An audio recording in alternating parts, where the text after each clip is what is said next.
तो चलिए अब हम अपनी इस वीडियो में ये देख लेते हैं कि बेसिकली प्राइमरी यूज़र क्या होता है और उसके यहाँ पर क्या इफेक्ट्स हो रहे होते हैं। नॉर्मली जब भी हम अपनी कोई भी Windows device Microsoft Intune admin centre में एनरोल करते हैं तो बेसिकली जिस भी यूज़र से हम उसको एनरोल कर रहे होते हैं वो बाय डिफ़ॉल्ट उसको हमारा प्राइमरी यूज़र क्रिएट बना देता है। तो ये ज़रूरी नहीं है कि वही यूज़र आपका प्राइमरी यूज़र हो जो भी आपके इस डिवाइस को यूज़ कर रहा है, आप उसको चेंज भी कर सकते हैं। तो चलिए उसके लिए अब हम जंप करते हैं अपने माइक्रोसॉफ्ट इंट्यून एडमिन सेंटर में और देखते हैं कि हमने अपने उस यूज़र को चेंज कैसे करना होता है और अगर हम उसको वहाँ से रिमूव करते हैं तो उसका क्या इफेक्ट होगा। जैसा कि आप देख सकते हैं इस वक्त हम अपने माइक्रोसॉफ्ट इंट्यून एडमिन सेंटर में आ चुके हैं। यहाँ पर आने के बाद अगर हम डिवाइसेस में आते हैं और विंडोज़ में आ जाते हैं तो यहाँ पे हमारे पास मल्टीपल डिवाइसेस हैं और यहाँ पर अगर हम देखें हर डिवाइस के आगे उसने उसका प्राइमरी यूज़र यूपीएन भी शो करवाया हुआ है। ये बेसिकली ये डिवाइस आपके किस यूज़र से बिलोंग कर रही है। तो अगर आपने इसको चेंज करना हो, लेट्स से मैं sales-w11-01 डिवाइस पे आ जाता हूँ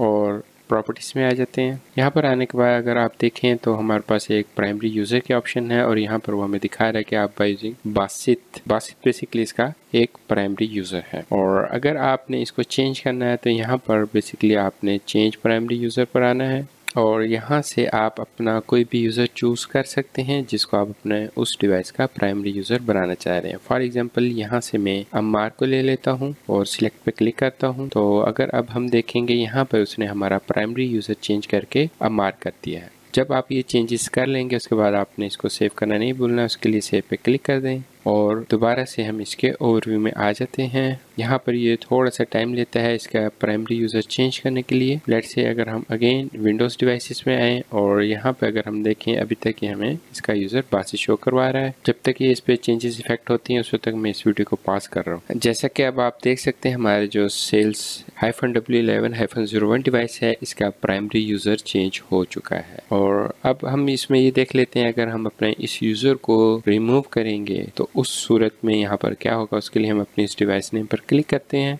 अगेन हम प्रॉपर्टीज़ में आ जाएंगे और जैसे ही हम इसको रिमूव प्राइमरी यूज़र पर क्लिक करेंगे ये हमें एक मैसेज यहाँ पर प्रॉम्प्ट करेगा जिसमें वो आपको बता रहा है कि ये आपकी डिवाइस बेसिकली शेयर्ड मोड में शिफ्ट हो जाएगी। तो इस चीज़ का आपने ख्याल रखना है कि जब भी आपकी कोई डिवाइस चल रही होती है वो बेसिकली आपकी प्राइमरी यूज़र पे बेस कर रही होती है। अगर आप उस पे से प्राइमरी यूज़र को रिमूव कर देंगे तो बेसिकली शेयर्ड मोड में चली जाएगी और उस पे उस तरह से फिर उसकी पॉलिसीज़ इम्प्लीमेंट नहीं होंगी।